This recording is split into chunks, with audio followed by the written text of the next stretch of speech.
कहत कबीर सुनो भाई साधो, कहत कबीर सुनो भाई साधो, अरे कहत कबीर सुनो भाई साधो, कहत कबीर सुनो भाई साधो।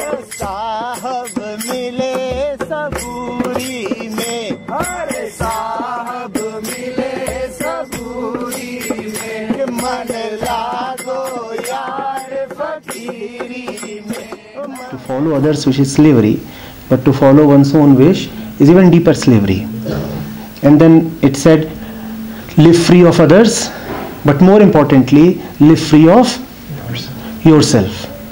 So the question is, how do I know whether I am following my own wish or I have left myself surrendered to the wish of the beyond? You can never know the wish of the beyond. Never. So no point testing it. No point trying to predict it. All you can know is that when you operate out of your own wish, this wish is always purposeful. It always has an objective. Because you, by definition, are the limited one and hence the scared one.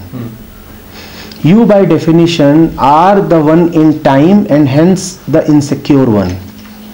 The one somehow seeking to prolong his being. The one who is subject to death. So whenever you would be operating on your own wish, you will be seized by fear. You will have alternately some hope.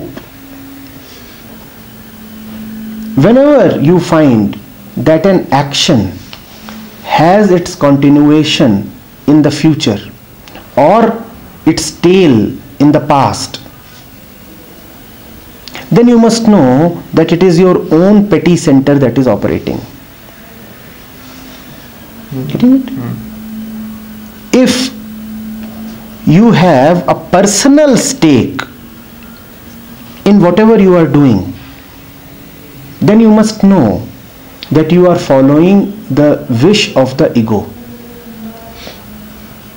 And how does one know that one has a personal stake? One starts feeling mean, or one starts feeling bloated. One doesn't remain his cool, calm, composed self. You enter something and the thing seems to enhance you. You enter something and the thing seems to diminish you. That is a sure shot indication that you are operating from your own personal center. The person, I repeat, is always in need of verification, an external certification, some kind of a support, some kind of a hope that it will not die. It is afraid, insecure, clamoring, noisy, in need of pleasure, afraid of pain,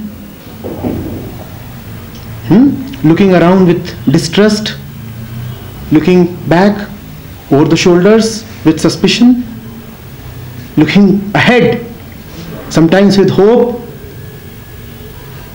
sometimes with trepidation. That's the mark of the personal self. If you see any of these being experienced by you, then know that you need not cover your action with beautiful names.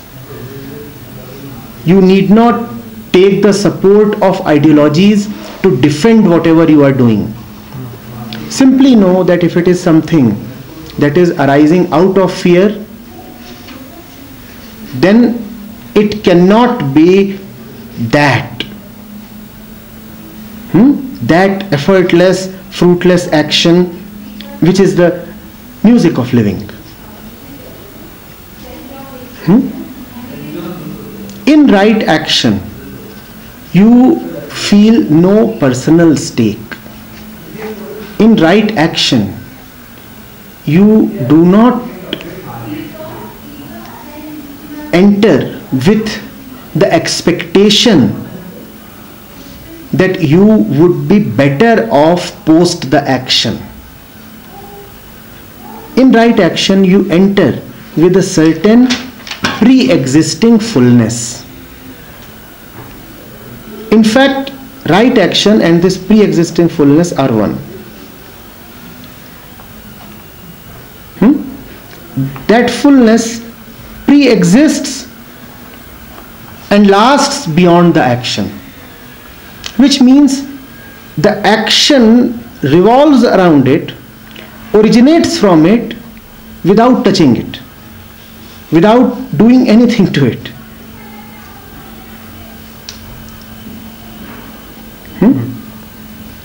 It is not difficult to figure out when illusion has caught hold of your mind and you have willingly or inadvertently switched on to the wrong mode. In the wrong mode, there is the game of duality. You lose your centeredness. Moment you lose your centeredness, just know that no defense is needed now. No apologies will work. I have just lost it.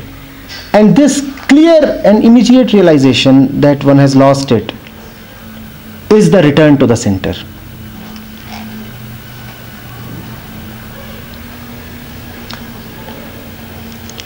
You see, acknowledgement of falseness is impossible without being in the truth. Falseness cannot acknowledge falseness. It is only when you are in the truth that you can call the false as the false. So calling the false as the false is sufficient. Chasing the truth is not needed. Having called the false as false, you already are there.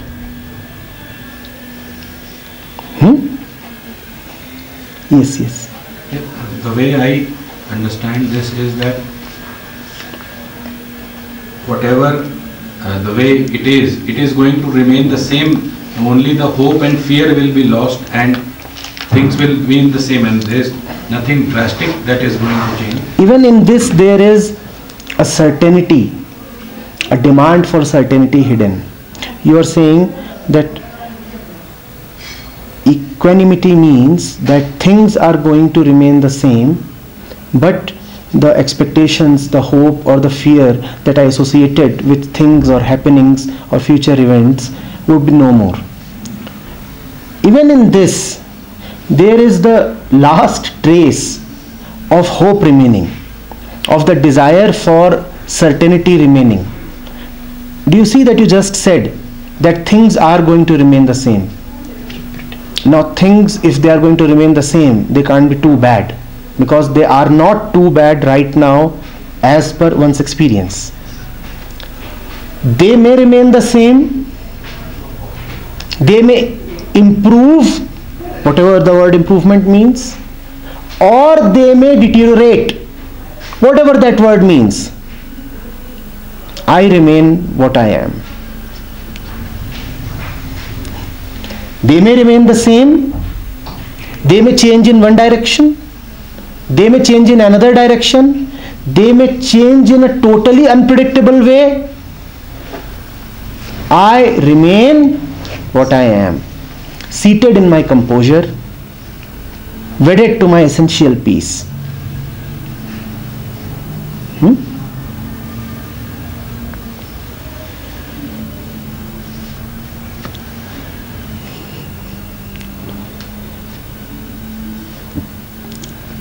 Does one ever experience the climax of pleasure?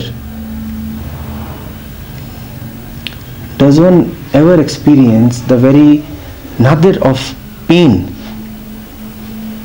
If it is bad, it can get still worse. If it is very good, it can get still better. What to talk of the best and the worst. So even if you are in a bad situation, do not console yourself by saying that even if it remains equally bad, I would still be firm. It may not remain as bad as it is. It may get worse. It may get worse than your worst imagination. So why imagine at all? Let it go whichever way it wants to go. Dreams have their own ways. Almost everybody has fallen from a 20-story building in his dreams. Anybody who has never had nightmares?